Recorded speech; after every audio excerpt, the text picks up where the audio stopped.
അവൻ ഇതുപോലെ ലോകത്ത് ഒരുപാട് കുഞ്ഞുങ്ങളുണ്ട്. അവരുടെ പിന്നാലെ ഒന്നും അവൻ പോകുന്നില്ലല്ലോ. അതിന്റെ കാരണം അവൻ പറഞ്ഞു കഴിഞ്ഞു. അവൻ ഏറ്റവും കൂടുതൽ കാലം ഇവന്റെ മോൾക്ക് പോകാൻ കഴിഞ്ഞത്. അതുപോലെ അവന്റെ ഭാര്യമാരാരെങ്കിലും പ്രസവിച്ചു കഴിഞ്ഞാൽ അവിടുന്ന് മുങ്ങുന്നതായിരുന്നു അവന്റെ പതിവ്. പക്ഷെ ഇവിടെ മാത്രം ഇവന്റെ പേരക്കുട്ടിക്കൊപ്പം 1-2 വർഷം കഴിഞ്ഞുപോയി. അങ്ങനെ കഴിയുമ്പോ പ്രസവിക്കുന്ന അമ്മമാർക്ക് മാത്രമല്ല അച്ഛന്മാർക്കും ഉണ്ടാവും കുഞ്ഞുങ്ങളോടുള്ള സ്നേഹം. ആ സ്നേഹമാണ് അവൻ പ്രകടമാക്കിക്കൊണ്ടിരിക്കുന്നത്. അതിൽ സത്യം ഉണ്ടെന്നാണ് എനിക്ക് തോന്നുന്നത്. എന്ത് സത്യം സാറേ? അവൻ ഇവിടുന്ന് പരവുള്ള ഇറങ്ങിയിട്ട് സാറിന്റെ ഒക്കെ സിമ്പതി പിടിച്ചു പറ്റിയിട്ട് സാറിന്റെ വീട്ടിലോട്ട് വരാതെ നോക്കിയാൽ മതി. സാറിനുണ്ടല്ലോ പ്രായപൂർത്തിയായ പെൺകുട്ടികള്.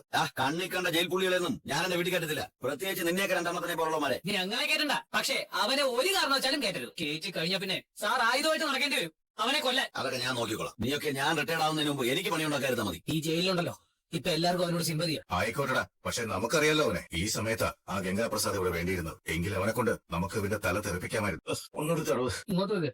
ശരി. കൺമണി മോളെന്നല്ലോ, അത് നിങ്ങളുടെ മോളുടെ മാത്രം ചോരയല്ല, എന്റെയും കൂടി ചോരയാ. അതുകൊണ്ട് ഞാൻ ഈ ജയിലിൽ നിന്ന് പുറത്തിറങ്ങിയാൽ എന്റെ മോളെ കാണാൻ ശ്രമിക്കും. വേണ്ടെന്ന് പറയാൻ തനിക്ക് തന്നെ മോക്ക് ഒരു അവകാശമില്ലടോ. എവിടെ വെച്ചാ കണ്ടത്? ഓനാണോന്ന് അറിയില്ല, പക്ഷെ ഓൻ അതേപോലെ തന്നെ കേട്ടോ. അവൻ ഹെൽമെറ്റ് വെച്ച് ബൈക്കിലാ പോയെ. പിൻഭാഗം കണ്ടിട്ട് അവനോടോ സംശയമുണ്ട്. നിങ്ങൾ എന്നിട്ട് അവനെ പിന്തുടർന്നില്ലേ? പിന്തുടർന്നു സാറേ. നമ്മളാണ് പുറകെ വരുന്നത് കണ്ടപ്പോ അവൻ ഫുൾ സ്പീഡിൽ പോയി കളഞ്ഞു. പിന്നെ അവന്റെ പൊടി പോലില്ല കണ്ടുപിടിക്കേ. അപ്പോഴാണ് ഞങ്ങൾക്ക് സംശയം കൂടിയത് അല്ലേ? ഈ ഭാഗത്തൊക്കെ അവൻ കാണാനുള്ള സാധ്യതയുണ്ട്. പക്ഷെ ബൈക്കിൽ ഇങ്ങനെ പകൽ സമയത്ത് ചുറ്റിത്തിരിഞ്ഞാൽ അപകടമാണെന്ന് അവൻ അറിയാലോ. അതുകൊണ്ട് കണ്ടത് അവനെ തന്നെയാണോന്ന് പറയാൻ പറ്റില്ല. പിന്നെന്തിനാണ് ഓ ഞങ്ങളെ കണ്ടപ്പോ വാണം വിട്ട് പോലെ പറഞ്ഞത്? അതാ ഞാനും ആലോചിക്കുന്നത്. നിങ്ങൾക്കേ അവനെ കണ്ട സ്പോട്ടൊക്കെ ഓർമ്മയുണ്ടല്ലോ. അതൊക്കെ ഉണ്ട്. രതീഷേ, ബൈക്ക് അങ്ങോട്ട് ഒതുക്കി വെക്കേ. നമുക്ക് അവിടെ വരുന്ന പോവാം. നല്ല തിളച്ച് വെളിച്ചെണ്ണയാ അവനെ പോലുള്ളവന്മാര്. ഇതിനകത്തിട്ട് വറക്കേ വേണ്ടത്. ഇങ്ങോട്ടെങ്ങാനും വന്നായിരുന്നെങ്കിൽ വറുത്ത് പോരായിരുന്നു. എന്തായാലും ചേച്ചിയുടെ ചുറ്റിന് ഒരു വലയം തീർത്തിട്ടുണ്ട് എല്ലാരും കൂടി. പിന്നെ അതും ഭേദിച്ച് അവൻ അകത്തോട്ട് വരുന്നെന്ന് തോന്നുന്നില്ല. അമല അവിടെ ഇതുവരെ ഇവിടെ ഉണ്ടായിരുന്നു, ഇപ്പൊ പുറത്തോട്ട് ഇറങ്ങി. ആ കൊച്ചിന് എന്തൊക്കെയോ പ്രശ്നങ്ങളുണ്ട് മോള്. ഒന്നും അങ്ങോട്ട് സംസാരിക്കുന്നില്ല. നല്ല അവശതയും തളർച്ചയൊക്കെ ഉണ്ട്. ആ അവശതയും തളർച്ചയൊന്നും അമ്മൂമ്മ സംശയിക്കുന്ന പോലെ ഒന്നും അല്ല കേട്ടോ. ഞാൻ എന്തായാലും നോക്കിട്ട് വരാം. കാദംബരി, ആ കൊച്ചു നേരത്തെ ഛർദിച്ചെന്നൊക്കെയാ പറഞ്ഞത്. മനം പരട്ടുണ്ടെന്നും പറഞ്ഞു. ഒരുത്തനുമായിട്ട് അടുപ്പം കാണിച്ചതല്ലേ. അവനിനി അങ്ങനെ ഒരു ചതി കാണിച്ചില്ലെന്ന് ആര് കണ്ട്? അങ്ങനൊന്നും പറയാതെ അമ്മൂമ്മേ, അവളൊരു പാവാ. അല്ല, പാവങ്ങൾക്കല്ലയോ ചതി എളുപ്പം പറ്റുന്നത്.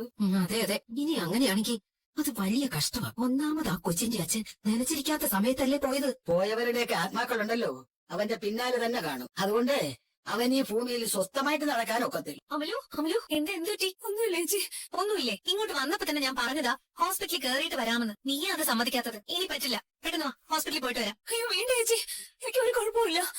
അത് നീയാണോ തീരുമാനിക്കുന്നത്? ഡോക്ടർ പറയട്ടെ കുഴപ്പമുണ്ടോ ഇല്ലയോന്ന്. അല്ലാതെ നീയല്ല തീരുമാനിക്കേണ്ടത്. ഒന്നാമത് അച്ഛൻ മരിച്ചതിന്റെ സങ്കടം നിനക്ക് ഒരുപാടുണ്ട്. ആ സമയത്ത് ആഹാരമൊന്നും കഴിക്കാതല്ലേ കിടന്നത്. അതൊക്കെ ചിലപ്പോ കുഴപ്പമുണ്ടാക്കിയിട്ടുണ്ടാവും. അതുകൊണ്ട് വാ, നമുക്ക് ഹോസ്പിറ്റലിൽ പോവാം.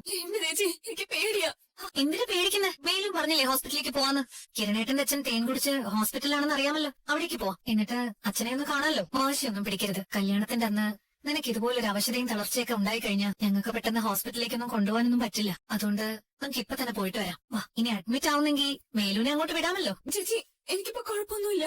നേരത്തെ നീ ഇത് തന്നെയാ പറഞ്ഞത്. പക്ഷെ എനിക്കിപ്പോ മനസ്സിലായി നിനക്ക് നല്ല കുഴപ്പമുണ്ട്. നീ എന്നോടൊപ്പം ഹോസ്പിറ്റലിലേക്ക് വന്നില്ലെങ്കിൽ ഡോക്ടറെ ഞാൻ ഇങ്ങോട്ട് വരുത്തും. കിരണേട്ടന്റെ അച്ഛനെ ഒന്ന് വിളിച്ചു പറഞ്ഞാൽ മതി. ആ ഹോസ്പിറ്റലിൽ നിന്ന് ഡോക്ടേഴ്സിനെ ഇങ്ങോട്ട് വിടും. അല്ല, നീ എന്തിനെങ്കിലും പേടിക്കുന്നേ? ഡോക്ടർ പ്രശ്നങ്ങൾ ചോദിച്ചിട്ട് എന്തെങ്കിലും ഒരു മരുന്ന് തരും. അതോടെ ഈ തളർച്ചയും ക്ഷീണം ഒക്കെ അങ്ങ് മാറും. നീ വാ. CCTV-ലൊന്നും അവന്റെ മുഖം തെളിഞ്ഞിട്ടുണ്ട്. പക്ഷെ അത് നിങ്ങൾ പറഞ്ഞ പോലെ നമ്മൾ കണ്ടത് അവനെ പോലെ ഒരുത്തനെ തന്നെയാ. എന്തായാലും ആ ബൈക്കിന്റെ നമ്പർ പോലീസിന് കൈമാറിയതുകൊണ്ട് അവരെന്തായാലും ഫോളോ ചെയ്തോളും.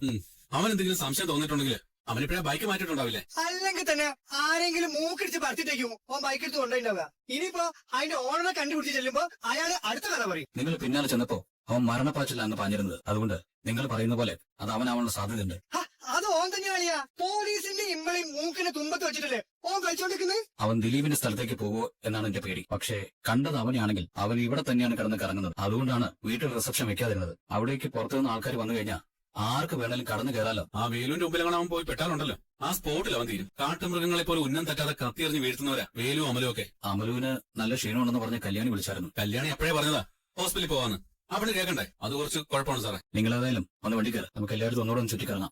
കല്യാണ പയ്യന്റെ ലൊക്കേഷൻ ഇതാണ്. ഇവിടെ നിന്ന് അങ്ങോട്ട് എങ്ങനെയെങ്കിലും എത്തണം. ആദ്യം ഇവിടെ എന്തെങ്കിലും ചെയ്യാൻ പറ്റും നോക്കട്ടെ. കഴിഞ്ഞില്ലെങ്കിൽ നേരെ പയ്യന്റെ വീട്ടിലേക്ക് എങ്ങനെയെങ്കിലും കടന്നു കൊടുക്കണം. ഒരു ദുരന്തം സംഭവിച്ചിട്ടായാലും കല്യാണം മുടങ്ങുമല്ലോ. ഈ കല്യാണ പയ്യനെ ടാർഗറ്റ് ചെയ്യാം അല്ലേ? അവനോട് എനിക്ക് പ്രത്യേകിച്ച് വൈരാഗ്യമൊന്നുമില്ല. പിന്നെ ഇത്രയും ഭീഷണി ഉണ്ടായിട്ടും അവൻ അവളെ കെട്ടാൻ ധൈര്യം കാണിക്കുമല്ലേ? അതത്ര ശരിയല്ല. പുറത്ത് കിടക്കുന്നതൊക്കെ സൂക്ഷിച്ചു വേണോളി. വേറൊന്നും കൊണ്ടല്ല, നീ എങ്ങോട്ട് തിരിഞ്ഞാൽ നിന്നെ തിരിച്ചറിയുന്നവരാ ഇപ്പൊ കൂടുതലുള്ളത്. അത് മാത്രമാണ് നിന്നെ കാണിച്ചു കൊടുക്കുന്നവർക്ക് പാരിതോഷികവും പ്രഖ്യാപിച്ചിട്ടുണ്ട്.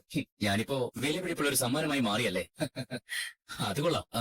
കേന്ദ്രമന്ത്രി ആരോ വരുന്നത് കൊണ്ട് പോലീസെല്ലാം അതിന്റെ പിന്നാലെയാ. പോലീസിനേക്കാളും പേടിക്കേണ്ടത് ആ കിരണിനെയും കൂട്ടരിയുമാണ്. ഈ കല്യാണ പെണ്ണിന്റെ വീട്ടിലേക്ക് അടുക്കാനേ പറ്റും. അവിടെ സെക്യൂരിറ്റി പോലെ അവളുടെ അച്ഛൻ നിൽപ്പും. പെൺകുട്ടികളെ വേർത്തോട് നടന്നൊരു അച്ഛനാ. ഇപ്പോ അവർക്ക് കാവലിരിക്കുക അയാള്. അന്ന് സ്റ്റെഫിയെ പെണ്ണ് കാണാനായിട്ട് ബൈജു നിർത്തൻ പോയ സമയത്ത് കിരണിന്റെ പണി തീർക്കേണ്ടതായിരുന്നു നമ്മുടെ ആൾക്കാര്. അന്ന് അയാൾ അടക്കി കയറിയത് കൊണ്ട് കുത്ത് അയാൾ കിട്ടിക്കൊണ്ടത് എന്താണെന്ന് അറിയില്ല. ഭാഗ്യം അവർക്കൊപ്പം നിൽക്കുക. വീതി വഴിമാറി പോയിക്കൊണ്ടിരിക്കുക. സ്റ്റെഫി ഈ സമയത്ത് പുറത്തുണ്ടായിരുന്നെങ്കിൽ നമ്മുടെ ജോലി കുറച്ചുകൂടെ എളുപ്പമാവുമായിരുന്നു.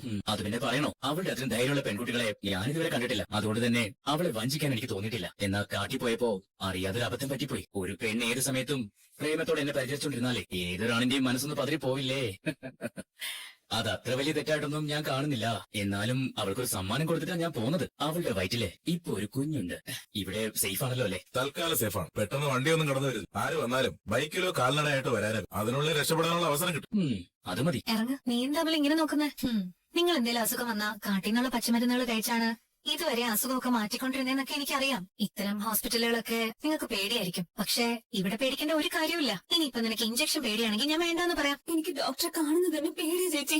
ഇതന്നല്ലേ നീ പറഞ്ഞുകൊണ്ടിരിക്കുന്നത്? അതിനനുസരിച്ച് നിന്റെ നില വഷളായിക്കൊണ്ടിരിക്കുക. ഹോസ്പിറ്റലിലേക്ക് വരുന്നതിനിടയിലും നീ വൊമിറ്റ് ചെയ്തു. അതൊക്കെ കണ്ടിട്ട് ഇനിയും ഡോക്ടറെ കാണാതെ തിരിച്ചു പോകാൻ പറ്റില്ല. അത് മാത്രമല്ല, അന്ന് തേൻ കുടിച്ച് ഹോസ്പിറ്റലിലായ കിരണേട്ടന്റെ അച്ഛനും ഇവിടെ കിടപ്പുണ്ട്. അവർക്കൊക്കെ നിന്നെ കാണണമെന്നുണ്ട്. നീ ഇറങ്ങ. മാമല്ലോ, സാധാരണ ഇപ്പൊ ഹോസ്പിറ്റലിൽ പോകുന്നത് എല്ലാവർക്കും പേടിയാ. ഓരോരോ ടെസ്റ്റുകളൊക്കെ പറഞ്ഞ് നമ്മൾ വെറുതെ ഡോക്ടർമാർ അലട്ടിക്കൊണ്ടേയിരിക്കും. പക്ഷെ ഇവിടെ അങ്ങനല്ല. ഇത് കിരണേട്ടന്റെ അച്ഛനൊക്കെ വലിയ അടുപ്പമുള്ള ഹോസ്പിറ്റലാ. അതുകൊണ്ട് നമ്മൾ ഒരുപാട് ബുദ്ധിമുട്ടിക്കില്ല. ഇത്രയ്ക്ക് പേടിക്കേണ്ട കാര്യം എന്താ? കാട്ടിലെ മൃഗങ്ങളുടെ നടുക്കൊക്കെ ധൈര്യത്തോടെ നടക്കുന്ന ആളാണെന്നാണല്ലോ കല്യാണി പറഞ്ഞത്. പിന്നെ ഡോക്ടർമാരെ പേടിക്കണോ? ഞങ്ങളൊക്കെ മനുഷ്യരല്ലേ? അത് തന്നെയാ ഡോക്ടറെ ഞാനും പറഞ്ഞോണ്ടിരിക്കുന്നത്. കല്യാണമൊക്കെ എവിടം വരെയായി? എല്ലാരും വീട്ടിലെത്തിയിട്ടുണ്ട്. ബന്ധുക്കളും പരിചയക്കാരും ഒക്കെ. അധികാരം വിളിച്ചിട്ടില്ല. അതാ നല്ലത്. ചന്ദ്രസേനൻ സാറും കിരണിന്റെ അമ്മയൊക്കെ പറഞ്ഞ കഥകൾ കേട്ടിട്ട് തല മരവിച്ചു പോയി. വല്ലാത്തൊരു ജന്മം തന്നെയാ ഗംഗാപ്രസാദിന്റെ. അതെ അതെ, അതുപോലെയുള്ളവന്മാരെ നിയമം തൂക്കിലേറ്റുന്നില്ല. അതാണ് ഏറ്റവും വലിയ കഷ്ടം. എത്ര കൊലക്കേസിലെ പ്രതിയാണെന്നറിയോ? ഇപ്പൊ ദൈവളുടെ അച്ഛനെയും കൊന്നു. കാട്ടിനകത്തുള്ള നിരപരാധികളെ കൊന്ന ശിക്ഷ ഇരട്ടിയാ. ഇനി ഒരു പക്ഷേ അവൻ പോലീസിന് കീഴടങ്ങിയാൽ തൂക്കുകയർ കിട്ടാനുള്ള സാധ്യതയുണ്ട്. അത് അവനും അറിയാം. അതുകൊണ്ട് അവൻ മരിച്ചാലും ശരി, അവന് ശത്രുതയുള്ള എല്ലാവരെയും അവന് കൊല്ലണം. അപ്പോഴേ ഞാനേ അച്ഛനെ ഒന്ന് കണ്ടിട്ട് വരാം. ഓ, എന്താ അമലു പ്രശ്നം? നാക്കൊന്ന് നീട്ടിക്കേ. രോഗം എന്താണെന്ന് നേരത്തെ അറിഞ്ഞോ? അമലുവിന് അബദ്ധം പറ്റിയല്ലേ? ഇപ്പൊ പറഞ്ഞ ഗംഗാപ്രസാദ് എല്ലാത്തിനും കാരണം. പത്രത്തിലൂടെയും ചാനലിലൂടെയും ഒക്കെ അത് അറിഞ്ഞതാണല്ലോ. കാട്ടിനകത്ത് വന്ന് മൂപ്പന്റെ മോളെ സ്വാധീനിച്ചതും അവിടെ കഴിഞ്ഞതും ഒക്കെ. അങ്ങനെ കഴിഞ്ഞ കൂട്ടത്തില് ബുദ്ധിയുള്ള അവൻ അമലുവിനെ തകർത്ത് കളഞ്ഞു അല്ലേ? അമലുവിന് അധികം പഠിപ്പും ആൾക്കാരുമായിട്ടുള്ള പരിചയം ഒന്നും ഇല്ലാത്തത് കൊണ്ടാ അങ്ങനെ സംഭവിച്ചത്. നമ്മൾ ഒരാളെ സ്നേഹിക്കുന്നതും ഇഷ്ടപ്പെടുന്നതും ഒക്കെ സ്വാഭാവികമാണ്. പക്ഷേ നമ്മളെ സൂക്ഷിക്കണം. ഇന്നത്തെ കാലത്ത് ഇതൊന്നും പെൺകുട്ടികൾക്ക് വലിയ കുറ്റബോധം ഉണ്ടാക്കുന്ന കാര്യമല്ല. പക്ഷേ അങ്ങനെ ഒരു സാഹചര്യത്തിലല്ല അമല് വളർന്നതും ജീവിച്ചതും. അതുകൊണ്ട് ഇതൊന്നും സഹിക്കാൻ പറ്റിയെന്ന് വരില്ല. ഏതായാലും കല്യാണി വരട്ടെ. ചേച്ചിയോട് പറയാതിരിക്കാൻ പറ്റുമോ? അതെന്തിനാ പറയാതിരിക്കുന്നത്? കല്യാണിയൊക്കെ അമലുവിനേക്കാൾ കഷ്ടത്തിൽ ജീവിച്ച പെൺകുട്ടിയാണ്. കല്യാണിയുടെ ചരിത്രമൊക്കെ അമല ഒന്ന് ചോദിച്ച് മനസ്സിലാക്കണം. അതുകൊണ്ട് നിന്റെ വിഷമങ്ങള് ആ കുട്ടിക്ക് മനസ്സിലാവും. കല്യാണി വരട്ടെ.